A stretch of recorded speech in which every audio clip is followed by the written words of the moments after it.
ఈ ఆదిలాబాద్ జిల్లాలో చాలా వాగుల మీద నుంచి ప్రజలు దాటలేక ఇబ్బంది పడుతున్నటువంటి పరిస్థితి కూడా మనకు తెలుసు. మరి గతం నుంచి అనేక మంది చనిపోయినటువంటి వాగులు కూడా ఉన్నాయి. నిన్న కూడా కాగజ్ నగర్లో అందవెల్లి వాగు దగ్గర కూడా వెళ్ళడం జరిగింది. బిల్స్ పెండింగ్ ఉండడంతో చాలా మరి కాంట్రాక్టర్లు కూడా ముందుకు రానటువంటి పరిస్థితి ఉంది. దాన్ని దృష్టిలో పెట్టుకొని అందవెల్లి కానీ గుండెవెల్లి కానీ గుండికి సంబంధించి మన ఆసిఫాబాద్ డిస్టిక్లోని గుండి బ్రిడ్జ్ ఏదైతే ఉందో వాస్తవానికి ఇప్పటికీ 2-3 కాంట్రాక్టర్లు చేంజ్ అయ్యారు. కానీ మరి ఈ బ్రిడ్జ్ మాత్రం కంప్లీట్ కాలేదు. కాబట్టి తప్పకుండా అది మా శాఖకు సంబంధించిందే. నేను వెంటనే మరి ఆ బిల్లు ఏవైతే పెండింగ్ ఉన్నాయో ఇప్పించి ఆ కాంట్రాక్టర్ను కూడా త్వరగా వర్కులు స్టార్ట్ చేయాలని కూడా కోరడం జరిగింది. ఈ వర్షాకాలంలో దాన్ని కంప్లీట్ చేయడం కోసం పూర్తి స్థాయిలో మరి అధికారులను కూడా మేము కోరుతా ఉన్నాం. ఎప్పటికప్పుడు పర్యవేక్షణ చేసి ఆ పని చేయించాలని కాంట్రాక్టర్ కూడా చెప్తా ఉన్నాం. మీ బిల్లులు ఏవైతే పెండింగ్ ఉన్నాయో అవి క్లియర్ చేస్తాము.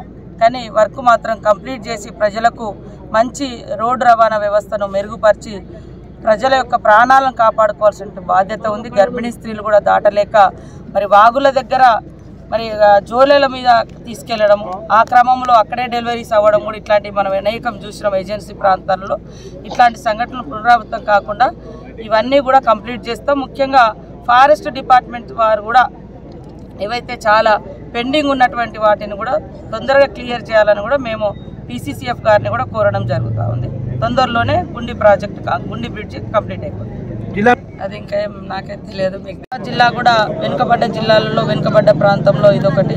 కాబట్టి నూతనంగా పోయిన కలెక్టర్ గారు కూడా మంచి వర్కర్గా ఉన్నాడు. చాలా ఆయన ఎఫర్ట్స్ కూడా చాలా పెట్టిండ్రు.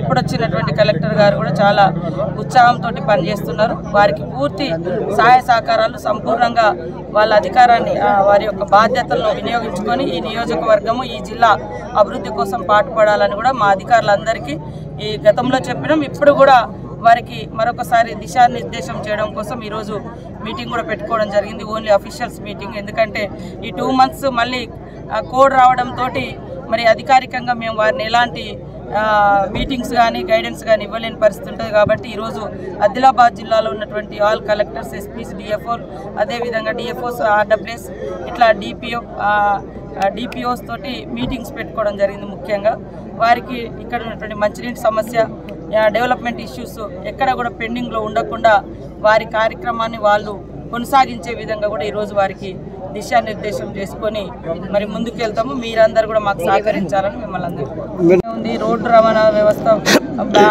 బ్యాడ్గా ఉంది కొంచెం. అదేవిధంగా అంగన్వాడీ సెంటర్స్ లేక మన జిల్లాలోనే ఎక్కువ రక్తహీనతతో కూడినటువంటి ఎనిమికి సంబంధించినటువంటి జబ్బులు వస్తున్నాయి. తర్వాత మరి హెల్త్ ప్రాబ్లమ్స్ కూడా ఉన్నాయి. కొద్దిగా డాక్టర్లు గత కొంతకాలంగా కూడా మన ఏరియాలకు డాక్టర్లు రావడానికి సుముఖంగా లేరు. ఇట్లాంటి సమస్యలు కూడా మేము చూస్తూ ఉన్నాం. కొన్ని పోడు భూముల సమస్యలు ఉన్నాయి. ఇవన్నీ కూడా ఈరోజు మరొక్కసారి నేను అధికారులతోటి మా పరిధిలో ఉన్నాయన్నీ కూడా మేము ఇక్కడ పరిష్కరించుకుంటాం. సెంట్రల్తో ఉన్నటువంటి వాటిని కూడా పరిష్కరించుకునే విధంగా ముందుకెళ్తాము. ఎందుకంటే ప్రజల కోసము ఎక్కడ ఎంతవరకైనా కూడా మేము వారి అభివృద్ధి కోసమే పాటుపడతాం తప్ప వేరే ఉద్దేశం లేదు. కాబట్టి కొన్ని సమస్యలు ఉన్నాయి. ఆ సమస్యలన్నీ కూడా వారు కూడా కొత్తగా వచ్చిన కలెక్టర్ గారు స్టడీ చేస్తున్నారు, తెలుసుకొని వారికి మేము సంపూర్ణమైనటువంటి సపోర్ట్ చేస్తూ ఉన్నాం. అభివృద్ధి చేయడంలో ప్రజలకు దగ్గరగా ఉండి పని చేయడంలో అధికారులందరూ కూడా ఒక హెమండార్ఫ్ను, ఒక SR శంకరన్ లాంటి వాళ్ళను కూడా ఆదర్శంగా తీసుకొని పనిచేయాలని కూడా మేము కోరుతాం.